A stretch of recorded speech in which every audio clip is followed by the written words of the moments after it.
सभी का प्रयास की इस नई क्लास में स्वागत है। सभी विद्यार्थियों का, परीक्षार्थियों का और सभी व्यूअर्स का प्रयास हार्दिक स्वागत करता है। जैसा कि आपने पिछले वीडियो में देखा होगा कि हमने आपसे एक वादा किया था कि बोर्ड परीक्षाओं की उन्नयन कार्यक्रम था, उसके बाद उन परीक्षार्थियों के लिए एक स्पेशल वीडियो क्लासेस बनाई जाएंगी। जो परीक्षार्थी है वो तैयारी करने के लिए किसी भी कारणवश बड़ी बड़ी कोचिंग्स में नहीं जा सकते या जो घर से बाहर नहीं निकलकर तैयारी कर सकते, अलग अलग परिस्थितियां होती हैं, तो उनकी सहायता के लिए संपूर्ण जो रीट और सेकंड ग्रेड की सिलेबस है उस सिलेबस के अकॉर्डिंग इंग्लिश की स्पेशल क्लासेस लगाई जा रही हैं और उनको सीधा चैनल के माध्यम से उन तक पहुंचाने का पूरा प्रयास किया जाएगा। तो इसी प्रयास का शुभारंभ मैं आप सभी के साथ करता हूं। तो सबसे पहले जो चीज़ इम्पोर्टेंट है वो है कि हम पढ़ क्या रहे हैं और किस तरीके से पढ़ रहे हैं। तो हम तैयारी कर रहे हैं इंग्लिश की, तो इसका बेसिक सा नॉलेज लेते हैं कि इंग्लिश होती क्या है। तो आपके अकॉर्डिंग इंग्लिश क्या हो सकती है, यानी आपने जितना सुना है, समझा है, उसके अकॉर्डिंग इंग्लिश क्या है? क्या है? समस्या? हाँ,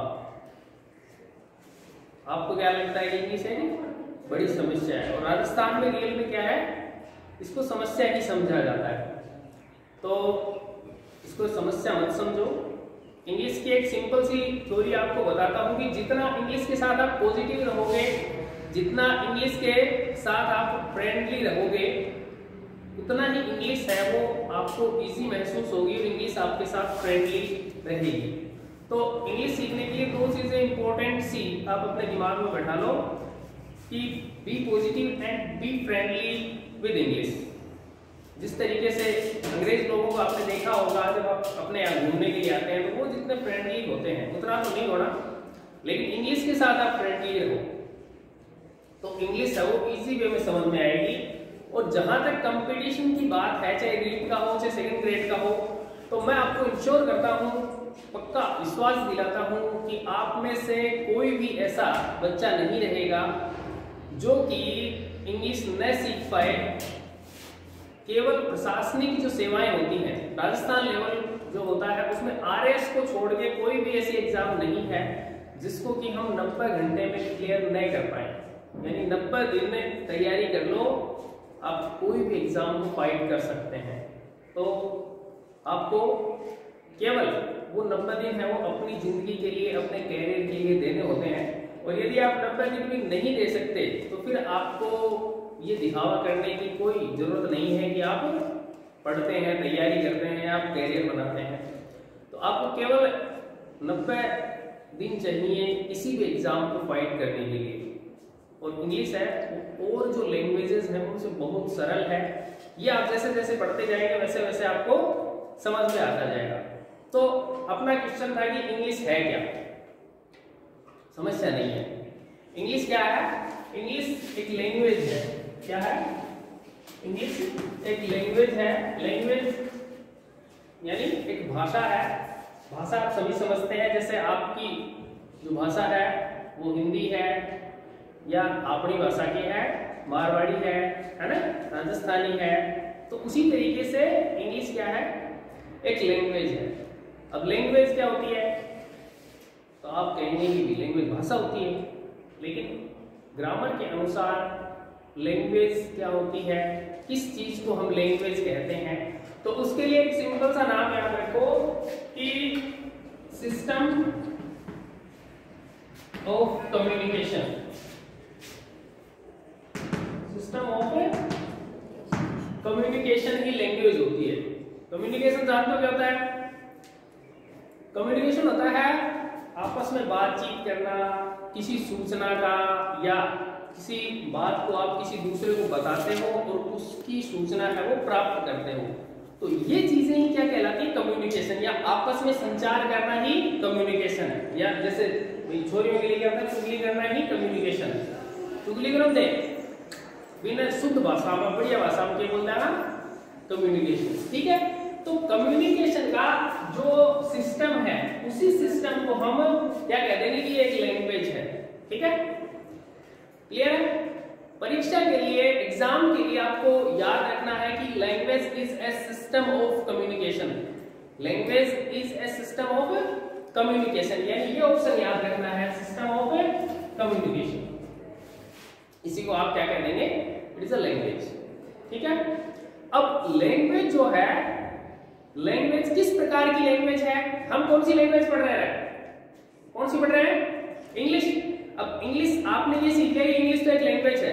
अब कैसी लैंग्वेज है? तो इंग्लिश का जन्म कहां नहीं हुआ? इंडिया में नहीं हुआ। तो इसका मतलब ये किस प्रकार की लैंग्वेज हो गई? Foreign language. कौन सी हो गई? फॉरेन लैंग्वेज हो गई। तो इंग्लिश है, इंग्लिश एक फॉरेन लैंग्वेज है। इंग्लिश एक फॉरेन लैंग्वेज है। क्लियर है? अब आपने सुना होगा इंग्लिश थोड़ी क्या अपना दिक्कत हो है, प्रॉब्लम हो है, तो बुढ़िया क्या करता? सुना है बुढ़े लोगों से, अंग्रेज आया और अंग्रेजी छोड़ गया, है ना? अंग्रेज आए और अंग्रेजी, और तुम्हारे लिए क्या कर गए? समस्या पैदा कर गए, है ना? ना, समस्या नहीं है। तो इसका मतलब इंग्लिश को भारत में लेके कौन आया था? अंग्रेज लोग लेके आए थे। यानी हमें जो इंग्लिश मिली वो ब्रिटेन से मिली। ब्रिटेन, जिसको इंग्लैंड कहा जाता है, वहां से ये इंग्लिश मिली हमें। तो इसीलिए ये क्या है? हमारी भारतीय भाषा नहीं है, ये क्या है? कि फॉरेन लैंग्वेज है। इंग्लिश एक फॉरेन लैंग्वेज है। अंग्रेज आए और आपको गिफ्ट देके चले गए, वो चले गए, लेकिन पीछे क्या छोड़ के चले गए?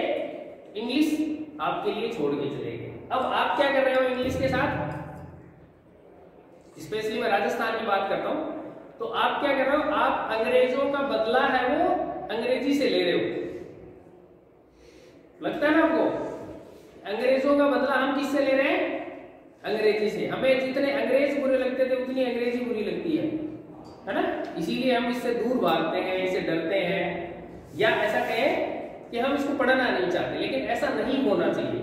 अंग्रेजी को बदलो, अंग्रेजों नहीं लेना चाहिए। अंग्रेज गया वहां छोड़ो, अपना इंग्लिश है, काम की चीज है, तो इन सीखना चाहिए। तो हम आप सभी की तरफ से मैं ये कहता हूं कि हम आज से क्या करेंगे? इंग्लिश को बुरा नहीं समझेंगे और इसको सीखने की कोशिश करेंगे, जिससे कि हमें काम आए। ठीक है? अब आप कहोगे कि भी सीखना क्यों चाहिए, है ना? तो इसको सीखने के लिए आपको एक सुंदर सा बात बताता हूं, एक मंत्र बताता हूं, जिससे आप भी कहोगे कि हाँ, इंग्लिश हमें सीखनी चाहिए। तो एक लाइन याद करो, English is the window to the world. To the world का अपना संसार।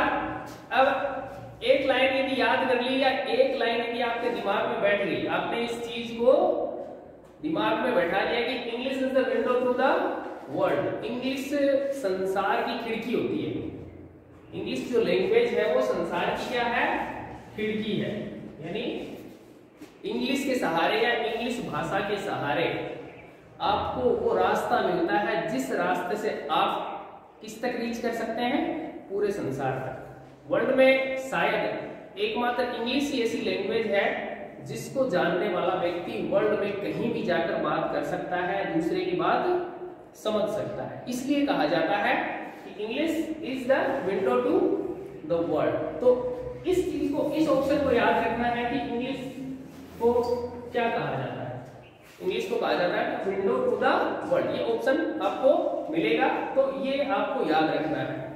ऑप्शनल आएगी तो ये ऑप्शन याद रखना है कि English is the window to the world. Clear है? सिंपल सी बात है, समझते हैं कि भाई अपन मान लो अमेरिका में चले जाए, है ना? धोती चौड़ा पहन के बढ़िया नहा धो के और चल जाओ अमेरिका। अब बैठे जाके मारवाड़ी बोलना आ जाओ, है ना? तो सामने वाला समझ जाएगा क्या? नहीं समझेगा। आप उसकी बात नहीं समझ पाएंगे, वो आपकी बात नहीं समझ पाएगा।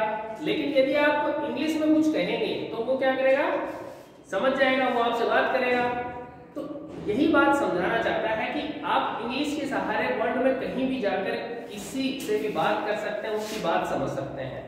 तो इसका सीधा सा मतलब हो गया, आप संसार में कहीं भी जाओ, कहीं भी रहो, बिजनेस करो, व्यापार करो, कुछ भी करो, इंग्लिश आपकी हेल्प करेगी। तो इसलिए आपको इंग्लिश है वो सीखनी चाहिए।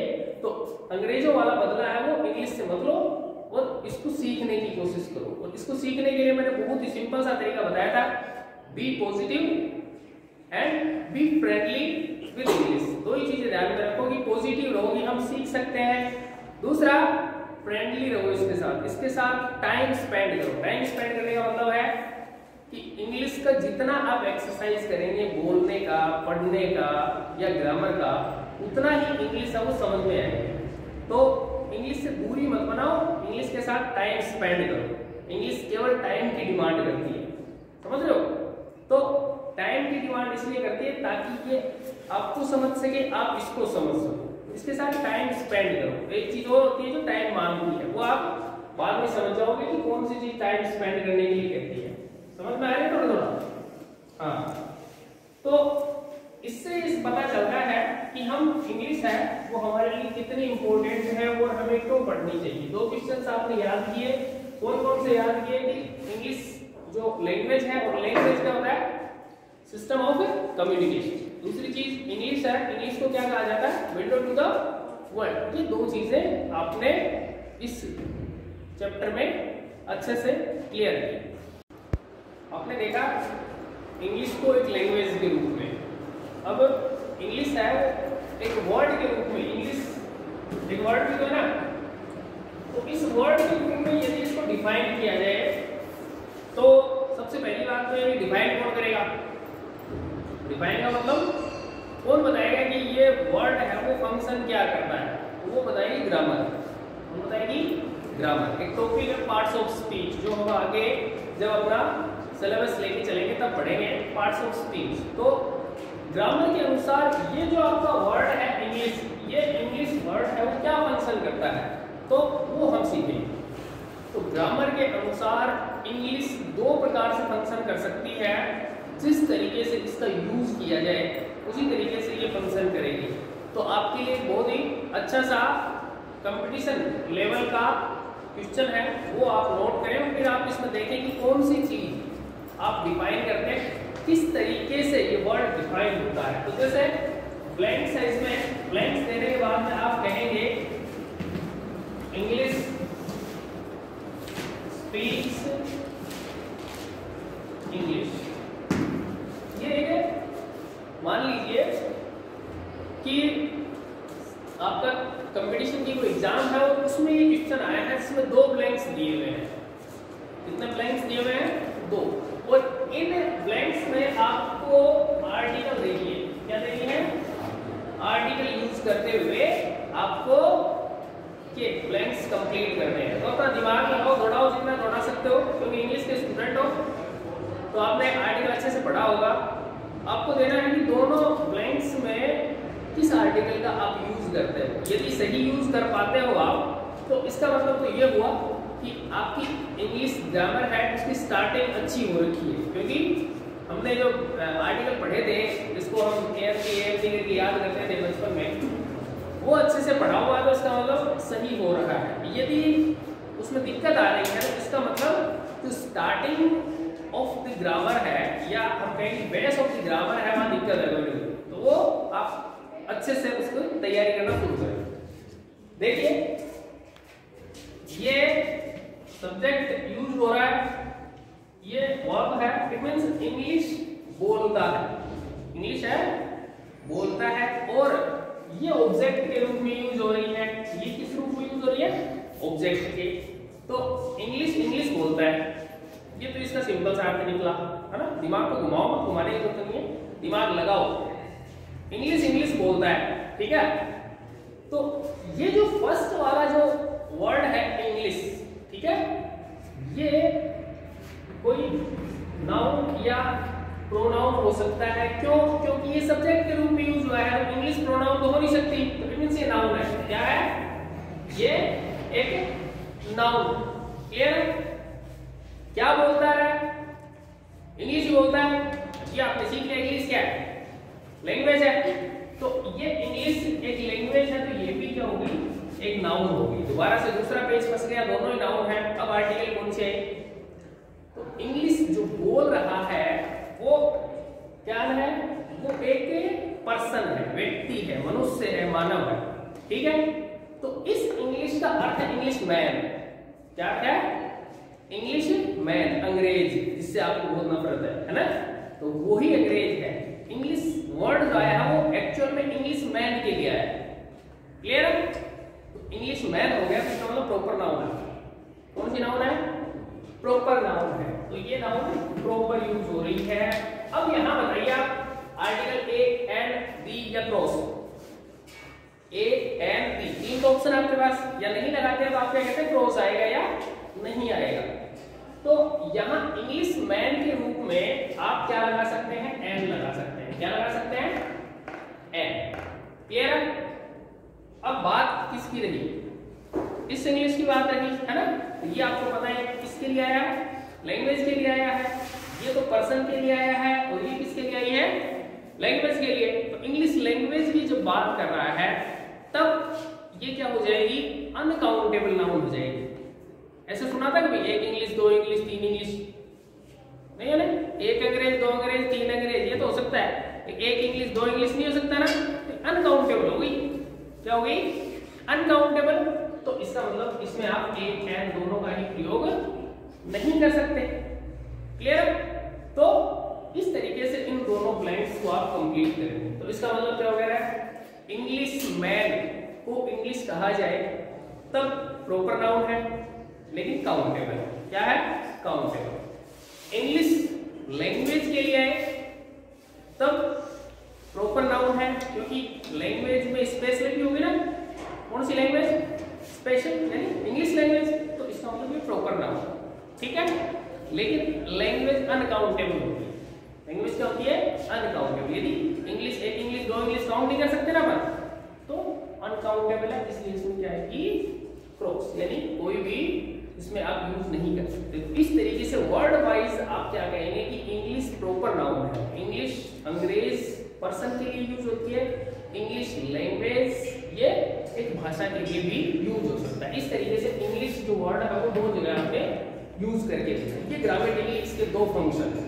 याद रह जाएगा? दोनों तरीके से आप इसका एक्सरसाइज कर रहे हैं, एग्जाम में पूछा जा सकता है।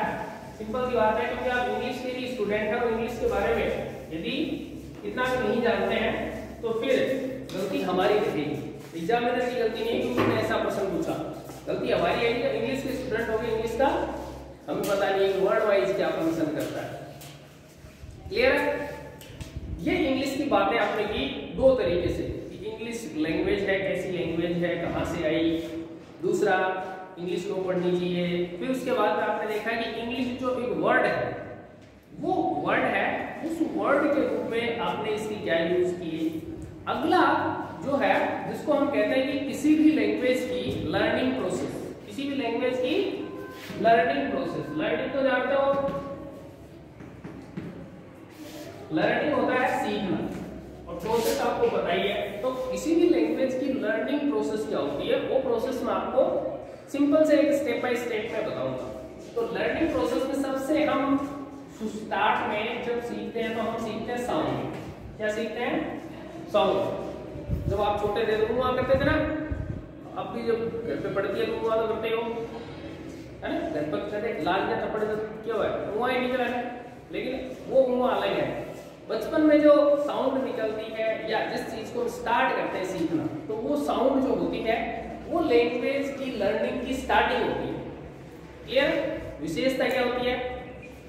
विशेषता ये होती है कि ये अमूर्त होती है। अमूर्त यानी इसका कोई आकार नहीं होता, ये सबसे पहली इकाई होती है, सबसे छोटी इकाई होती है, यानी सबसे छोटी सबसे पहली, लेकिन बिना आकार की। याद रह जाएगा? अगली जो स्टेप होती है वो होती है लेटर। लेटर तो आप जानते हो, वो लेटर नहीं, टू द एडवांस, वो नहीं। ये लेटर है जो आपने वर्ण सीखे हैं, एबीसीडी तो सीखे ना, है ना? हाँ, वो एबीसीडी है, उनकी बात कर रहा है। क्लियर? कितने होते हैं इंग्लिश में? गुड, 26। ठीक है, उसको हम कहते हैं अल्फाबेट। क्या कहते हैं? अल्फाबेट। तो ये इसकी विशेषता क्या थी? सबसे छोटी लेकिन एमोड यानी जिसका कोई आकार नहीं है। ये छोटी लेकिन मूर्त, ये तो आकार नहीं था ना इसका, लेकिन इसका कोई आकार है, तो ये क्या है? आकार में सबसे छोटी है। ये बिना आकार में सबसे छोटी है और ये आकार में सबसे छोटी इकाई में इंग्लिश में कहते हैं यूनिट। फिर इसके बाद में लेटर से आप बनाते हैं वर्ड। ठीक है, वर्ड की क्या होता है? पहले तो बताओ होता है क्या वर्ड? हाँ, गुड, शाबाश। तो ग्रुप ऑफ लेटर्स यानी कुछ अक्षर मिलके और एक वर्ड का निर्माण कर देते हैं। लेकिन आप ये बताओ कि जो कोई भी 5-4 अक्षर मिल गए तो वो वर्ड कहलाएगा? नहीं, वो वर्ड नहीं कहलाएगा। उसकी एक शर्त है कि वो मीनिंगफुल होना चाहिए। क्या होना चाहिए?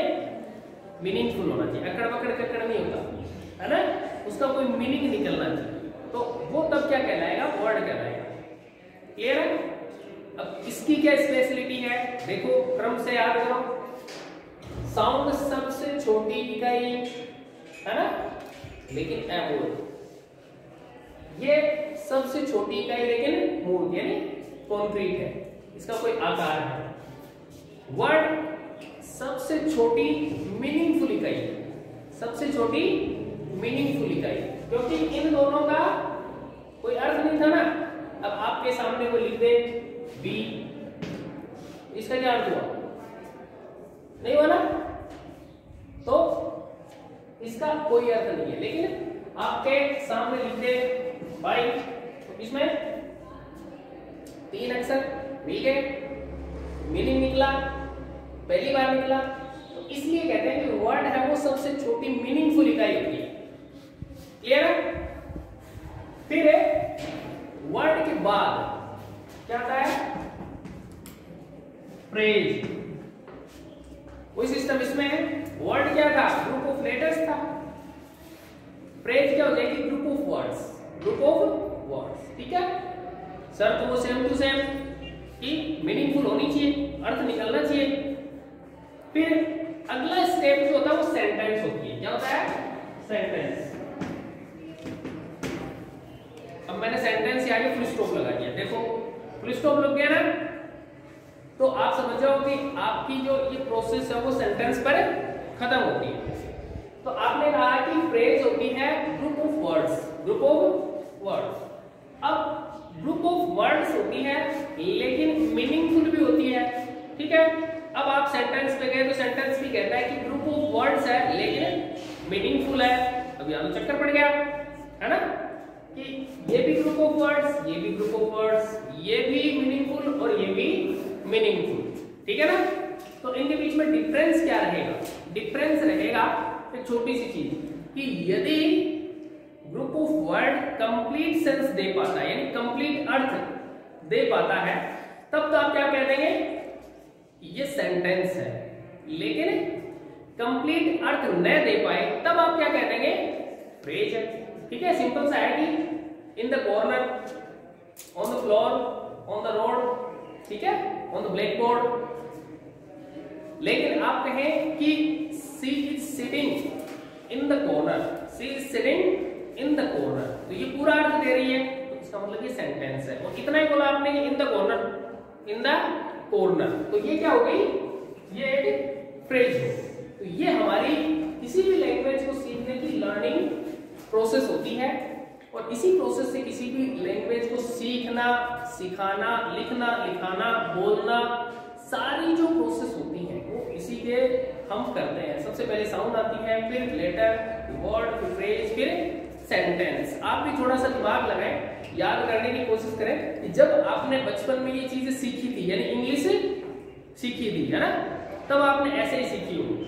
आप याद करेंगे तो आपको पक्का पता चल जाएगा। या फिर छोटे बच्चों की क्लास में जाके देख लियो, आज जो प्राइमरी स्कूल है उनके बच्चों को जाके देखना है कि उनको सिखाया कैसे जा रहा है। उनको इसी क्रम में सिखाया जा रहा है। पहले उनको कॉपी में डाल के देते हैं ABCD, है ना, फिर उनको जो छोटे छोटे वर्ड है वो डाल के देते हैं, फिर उनको छोटी छोटी फ्रेजेस डाल के देते हैं, फिर उनको सेंटेंस डाल के देते हैं। तो इस तरीके से यही आपकी क्या होती है, इंग्लिश की लर्निंग प्रोसेस होती है, या मैं कहूँ किसी भी लैंग्वेज की लर्निंग प्रोसेस होती है। क्लियर है? और यही हमारी लर्निंग प्रोसेस रहेगी कि हम पूरे कॉन्फिडेंस के साथ इसी तरीके से इजी वे में, साधारण भाषा में और इसी तरीके से चलते रहेंगे, सीखते रहेंगे। शर्त यही है कि आप सभी अटेंटिव रहें, कॉन्फिडेंट रहें और अपने आप पर विश्वास रखें। इसकी जो भी टॉपिक किया जाता है या जो भी क्लास कंप्लीट होती है उसमें यदि आपको कुछ भी पूछना हो या कहीं भी प्रॉब्लम आ रही है तो आप डायरेक्ट वो कमेंट कर सकते हैं, सीधा जो चैनल है उस पर पूछ सकते हैं। व्हाट्सएप नंबर अवेलेबल है सभी के पास, आप डायरेक्ट जाइए और कांटेक्ट कीजिए, वहां पे क्वेश्चन कीजिए, आपको तुरंत यथासंभव जितना जल्दी हो सके आपको रिप्लाई किया जाएगा और आपको 100% सॉल्यूशन दिया जाएगा और आपका जो भी प्रश्न होगा उसका आंसर सभी से अगली क्लास में साझा भी किया जाएगा। Thank you. नेक्स्ट क्लास जल्दी ही सामने आएगी आपको।